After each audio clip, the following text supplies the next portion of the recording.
Hi guys, it's Bunny and welcome to today's video and welcome to another WWE reaction. This video was recommended by Noe Fabian Tarazon and he said, can you please react to how bad was the reign of terror of Triple H? Let's go and see it. It's probably the era when he was having a hammer in his hand and going around just destroying people with a hammer. But I'm not sure. Let's see. In professional wrestling, and more specifically the WWE, one of the most dry and downright damaging periods is known as the Reign of Terror. A time frame between 2002 and 2005 where Monday Night Raw was basically the Triple H show. He'd be littered throughout the show in multiple segments, oftentimes would start off Raw with a promo that didn't really add any value to ongoing storylines and was just filler. And the worst part was that he would defeat opponents when the other person should have came out on top. The Reign of Terror was one in which Triple H had a stranglehold on the World Heavyweight Championship, and it's seen as a period where people just switched off from watching Raw. But was it really that bad? Well, lucky for you, I strapped my nipples to the horse like Dolph Ziggler in Silent Library, and I tortured myself by watching every single match, every single segment, and the entire Reign of Terror. Do not do this unless you want to torture yourself. You have this video. You know, as a kid, I was watching this and I thought that Triple H was just really good. That's why he always won. And now that I'm a little bit older, I understand the other side of wrestling. And well, let's just say that I never want to hear Motorhead ever again. We begin this story in the year 2002, where Triple H returned from a quad injury. By summer of that year, he became the #1 contender for the undisputed WWE title held by Brock Lesnar. Only issue is that Brock Lesnar signed a deal to become exclusive to SmackDown, so Raw was left without a world title. And Raw GM Eric Bischoff just went, yo, screw it. I'm just gonna hand it over to the #1 contender. No tournament, no big match, nothing. And so Triple H was awarded the World Heavyweight title and the Reign of Terror had begun. On that night, Ric Flair came out yelling at Triple H about how he didn't earn it, and Triple H laid out Ric Flair. So we were all thinking that maybe we were gonna get a program between these two, but boy, were we ever wrong. On the first episode with Triple H as world champion, he was in 4 different segments throughout the show, and this becomes a theme throughout this video, is the overuse of Triple H. I'm pretty sure if you looked at a Raw creative meeting between 2002 and 2004, it would literally just say Triple H on the script. Triple H's first challenger was RVD, who was a fan favorite. He was young, exciting, high-flying. He had everything. He won a fatal 4-way match involving Jeff Hardy, Big Show, and Chris Jericho to face Triple H at Unforgiven. That match came, and a lot of people were hoping RVD would win, but that didn't happen. Just as it looked like Ric Flair was about to screw over Triple H after being humiliated by him. The time when he was like getting in with Stephanie and like it's getting more serious maybe between them, I don't know, and like he was really into Vince McMahon's booty and then like he just got attention and stuff. I don't know, but maybe it was too early. Ric Flair aligned with the World Heavyweight Champion. This is an alliance that we'd see for the next few years. Ric Flair was out here telling people that Triple H was the greatest of all time, that this man possessed everything needed in a world champion. He was saying that Triple H was the new Ric Flair. After he was done with RVD, next up for Triple H was Kane, and brace yourself because you guys knew this was coming. One of the worst and downright stupid angles in wrestling history. The Katie Vick storyline. Triple H came out telling us that 10 years ago, Kane killed someone named Katie Vick. That Kane was a murderer. But who was Katie? Kane told us that Katie was just a friend, and Triple H went, no, she's not. And he asked Kane, did you do it to her while she was alive or when she was dead? What was he talking about? Well, Katie and Kane had gotten drunk at a party, and what happened after was a complete accident. Triple H was saying that this wasn't an accident, and that Kane was evil, and he was demonic. And at No Mercy, he would ruin Kane's life and take away his Intercontinental Championship in a winner-take-all match. And at that event, Triple H retained his world title, but this feud wasn't over yet. The next night on Raw, Triple H said that he had video evidence of Kane having intercourse with Katie Vick. So later in the night, Triple H shows a videotape of him butt naked in a thong, wearing a Kane mask, having sexual intercourse with a doll at a funeral home. Ew. He gets in the casket and he reenacts what Kane apparently did to Katie. Oh And at my the end of it, he's like, God. wow, I really did fuck your brains out. Bro, whose idea was it to run this? Making love to a dead person, you know, a female dead person when you're a guy and you're in this thong type thing, it was like, that is like high comedy if there ever is. That is Next week, Triple not H came- high comedy. Am I laughing? Does this look like a laughing face to you? Are you laughing? Is it funny? Was that funny? What is comedy back in the day, guys? What was funny back in the day in wrestling? Oh my God. Out and he was talking to mannequin Katie Vick and she was telling him that Kane had a small D. Hurricane was out here showing footage of Triple H having a sledgehammer removed from his ass. It was just wild. At the end of that night's Raw, it was a casket match between Triple H and Kane. I knew the hammer is involved in this era. And out of the casket came a returning Shawn Michaels to continue his feud with Triple H. For those that don't know, Triple H and Shawn Michaels were having a blood feud heading into SummerSlam 2002 after Shawn Michaels returned from a back injury. And it was at this point in 2002 where WWE began the build for the first ever Elimination Chamber. It would be the world champion Triple H defending his title against Kane, Chris Jericho, Booker T, RVD, and Shawn Michaels. Shawn Michaels took the win and the redemption story for him was complete. I saw this Who did he pin? It was Triple H. What a noble man, putting over his best friend. Shawn Michaels held the title for about a month, defending it against RVD before facing Triple H at Armageddon 2002. This match was a 3 stages of hell match, and at the end of the night, it was Triple H who would come out on top. It was around this time where the recruitment process began for Triple H and Ric Flair for the group that would eventually be known as Evolution. Ric Flair was scouting Batista and telling him that he possessed everything to be the best in the business. For Triple H, he was continuing his crusade against former WCW guys. The next one for him was Big Papa Pump Scott Steiner. These guys were out here doing pose downs, push-up contests, arm wrestling matches, just trying to one-up each other. So this is what I wanted, and I thought it's like gonna be fun, and people told me in the comments this like, was when there was a bidding war going on for time. Scott Steiner, and how Raw attracted him to their brand was they promised him a world title match against Triple H. He got this match at Royal Rumble 2003. And when I say this match is garbage, I mean it. This match is garbage. They had the monster that was Scott Steiner, and they put him in a match with Triple H while he was injured. Triple H retained, and a small time later on the January 20th, 2003 episode of Raw, we were introduced to Evolution, Triple H's version of the Four Horsemen. You had Ric Flair, the legend of the past, Triple H, the star of today, and Randy Orton and Batista, the future of the WWE, a group destined for success. For Triple H, he was destined to meet Scott Steiner again at No Way Out, where Triple H took the win once again. Now it was WrestleMania season, and we had yet another infamous angle.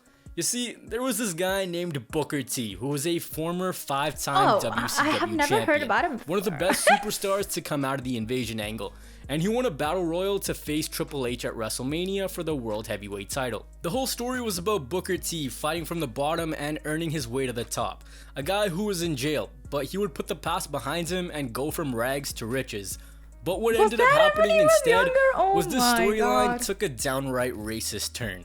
Triple H was telling Booker T that someone like you doesn't belong here. He was insinuating that a person of color like Booker T wasn't someone who belonged at the top of WWE. Was he He was only that? here to entertain the masses. Or maybe because you of had the Triple prison? H and Ric Flair telling Booker T to be their slave and that he was only here to crack jokes and make them laugh. So we were heading into WrestleMania 19 and the guy had just been humiliated.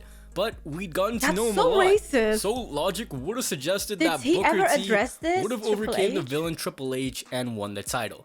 But Booker T lost after Triple H hit a pedigree, and legitimately Imagine getting it felt like he humiliated, took about 4 hours to called pin a him. slave This and being is a controversial like one, this and then one still which losing. almost everyone unanimously says that yes, Booker should have won this. They basically built this up as Booker, you're not deserving of being here, and they like literally, you're not deserving being here. You are black and you were in jail. You definitely do not deserve to win because of these reasons. You're just here to make us laugh, entertain us. And he loses that? argument, like instead of proving the world wrong and proving this attitude and this idea wrong, he just reinforced it. He was like, yes, you're right. There you go. I lost it. You're right. I'm wrong. They played the race card only for him to go on and lose. Yeah, did Booker T recover after this? Yeah, he did. But the problem with a lot of this reign is that guys who should have won at certain points didn't. And I'm sure you guys are aware that there's times in pro wrestling where if you don't win when you're supposed to, you never recover. Speaking of recovery, we had Kevin Nash recover from his quad injury and he was back in the WWE, only to find out that his two best friends were caught in a heated feud. So he had to choose, either he would side with Triple H or Shawn Michaels. Why did they feud? And Triple H decided that he was sick of the crap and he made the decision for Nash by hitting him with a low blow. This led to a 6-man tag team match at Backlash, and at the end of it, it was Kevin Nash getting pinned by Triple H. And from here, Kevin Nash was on a mission to kill Triple H. They were brawling on the streets, Triple H was stealing trucks, and someone at the end of this would have their judgment day. At that event, Triple H retained his title by DQ, and a rematch followed at Bad Blood 2003. Oh no, the hammer is this here. time, the thing was that not a single ref on Raw wanted to officiate this match because they thought it was dangerous being in the ring with Triple H. So Mick Foley was named guest ref and Triple H retained the world title. Alright, nothing too controversial going on here, you know, he's not banging dolls or being racist, but something big was coming. One of the biggest moments in Raw history. But before we get there, Randy Orton made his return to the WWE after an injury, and 3/4 of Evolution was back together with Batista still injured. With Batista injured, Triple H decided to try to recruit Kane to join Evolution, but Kane went, nah, I'm not doing that. He had his sights set on the World Heavyweight title, and we got a mask versus title match. If Kane won, he'd be world champion. If Kane lost, he'd be forced to unmask. And it was the latter which ended up happening. Kane was forced to unmask and showed his face to the entire world. And Kane went off after this. He was burning JR, hitting Linda with tombstones, and just creating hell on earth. That was twice in a matter of year where WWE did something weird with Kane. Really? 2 times where probably he should have won the world title, but he does look cool, but he didn't. And this comes back to the damage I was talking about earlier. Sometimes the obvious decision is the best one. You guys know that Grim Reaper knocking on the door meme? Well, that was basically Triple H in this time frame, killing everyone from WCW. Honestly. But that door would open again, and this time it was Goldberg's turn. But like, Goldberg had debuted after WrestleMania, he was tearing through everyone. And himself and Triple H were on a collision course for SummerSlam 03 in a singles match. But Triple H suffered a groin injury, and instead of the match being one-on-one, WWE decided that they wanted Triple H to wrestle, so they changed it to an Elimination Chamber match, so that Triple H would have to do minimal movements. This was where Triple H was wearing the biker shorts, and obviously now that he was injured, it would be a perfect time to drop the title. Come SummerSlam 2003, it's Goldberg and Triple H as the last two, and somehow, some way after a sledgehammer shot, Triple H retained the world title. Oh my God. You guys see how repetitive these match finishes are? Repetitive. Interference, DQ, pedigree, extremely long interval between pedigree and cover. It was a rinse and repeat cycle, and a huge criticism of this time frame was the lackluster matches. After Goldberg lost at SummerSlam, the two men met again at Unforgiven. This time, Goldberg took the win, which kind of made no sense. Finally, game over. Just had him win at SummerSlam. This is how people are gonna probably say Goldberg was world WrestleMania 40 when Roman Reigns loses a the bounty title. was placed on his head. Finally. See, Triple H was injured, so WWE decided that we won't have him compete. Instead, we'll run a storyline where Triple H puts a $100,000 bounty on Goldberg's head. So you had dudes trying to run down Goldberg with cars, but the person who claimed the bounty would be a returning Batista, and Evolution was now complete. After suffering a loss to Goldberg at Survivor Series 03, Evolution ended Armageddon with all the Raw gold. Batista and Flair were the tag champions, Randy Orton was the IC champion, this is cool, and Triple H captured his third World Heavyweight Championship in just over a year. It was circle back season for WWE now, and they went back to the Michaels and Triple H feud for Royal Rumble 2004. Both dudes just had a full-on bloodbath in a last man standing match. The match ended in a draw and both men were stretchered out of the arena. Definitely check this one out if you haven't. On the same night, Chris Benoit won the Royal Rumble and he was on SmackDown, so you'd think that he would go challenge for the WWE title. But he made his way over to Raw and it looked like we were gonna get Triple H versus Chris Benoit at WrestleMania for the world title. But before Daniel Bryan was out here making matches triple threats, it was Shawn Michaels who kicked Benoit in the face and signed the contract for WrestleMania 20. In his mind, he was the rightful #1 contender because he didn't lose to Triple H. So Mania 20 comes and these three put on one of the best WrestleMania matches ever, and it ends with Error 404 making Triple H tap out and becoming the World Heavyweight Champion. Chris Benoit and Eddie Guerrero celebrate and they're ushering in a new era. Following WrestleMania 20, Triple H was drafted to SmackDown, but he got traded back to Raw for Bubba, Devon, and Booker T.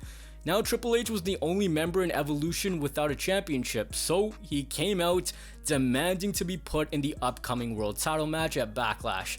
So we were getting HBK versus Chris Benoit versus Triple H at Backlash.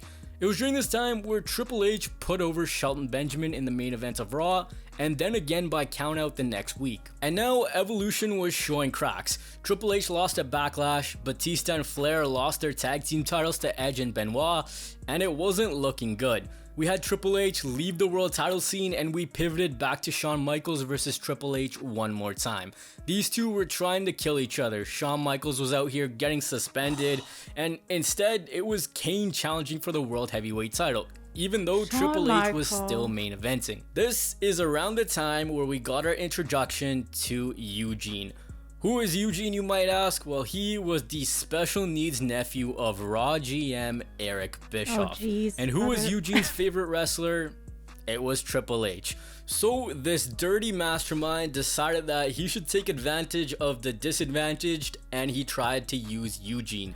Yo, what the fuck was going on Raw during this time? I don't know, These guys were playing musical chairs to determine wait, go back. Bischoff. Okay, I went too much back. What was going on Raw during this time? Hey, These guys were playing musical chairs to determine title contenders. Eugene, though, went on to cost Triple H the world title at Vengeance, and again during a 60-minute Iron Man match on Raw. For SummerSlam, we had Triple H taking on Eugene, where Triple H ended up winning. It was on that same night where Evolution member Randy Orton was taking on Benoit for the world title, and Randy took the win and became the youngest world champion in history. And the breakup of Evolution was underway. Thumbs up, thumbs down, and Randy Orton was kicked out of Evolution. Triple H wanted the World Heavyweight title, but Orton just spat in his face and refused to give it back to him. And we got babyface Randy Orton. The two met at Unforgiven 2004, and Triple H ended Randy Orton's first world title reign. At Taboo Tuesday, Triple H had a successful defense against Shawn Michaels. Yo, you would swear this is Vince McMahon's creative plan at this time. And from here, it was Team Orton versus Team Triple H at Survivor Series. The winning team being able to be Raw GM for one show each. It was early November where we got our first glimpse of an upcoming feud between Batista and Triple H. Triple H leaves the locker room and Batista looks at the world title, signaling that he wanted what Triple H had.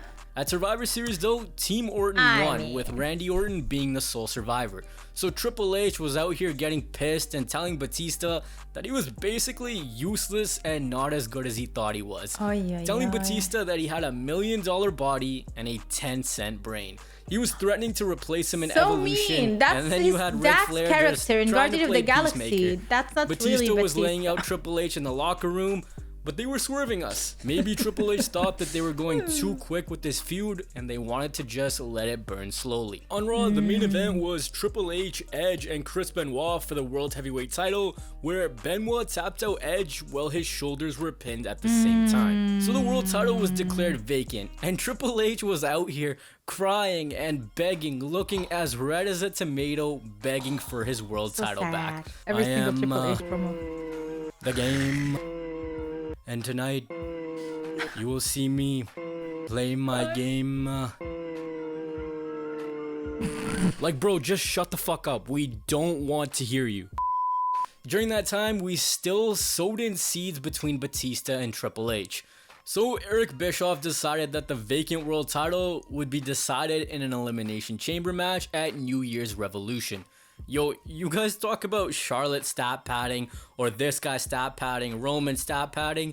Triple H is the inventor of stat padding. Oh, man. At New Year's Revolution, Triple H No pinned wonder Randy Orton Robert Reign to win his was in 5th reign world so title long in 4 now, years. since Why do you Triple guys H think is that Triple H there? has the record for most Elimination Chamber wins? This dude was almost undefeatable in those. But But to fear be not, honest, this reign is... Yeah, he was undefeatable in those, but his performance in those, at least the ones that I have seen, he gave it his all. He was the one that is ready to get the worst part of the Elimination Chamber. And truly, I think he deserved it because this guy was in so much pain. He put his body through so much to entertain us. is coming to an end. Randy Orton was out here snaking out Triple H, casting doubt in Snaking, Batista's nice mind use that he of was being words. used, and Batista slowly started to turn on Triple H, and the reactions for Batista started to get louder. Triple H was costing Batista matches and telling him not to enter the Royal Rumble because he wanted to save his world title. But Batista went, I like the idea of a Royal Rumble, so he entered it. So we come to Royal Rumble, and Triple H retains his world title, burying babyface Randy Orton. And at the end of the night, there were 2 people left in the 2005 Royal Rumble, Batista and John Cena. 2 bona fide top tier stars for WWE in the immediate future. Cena and Batista both land at the same time.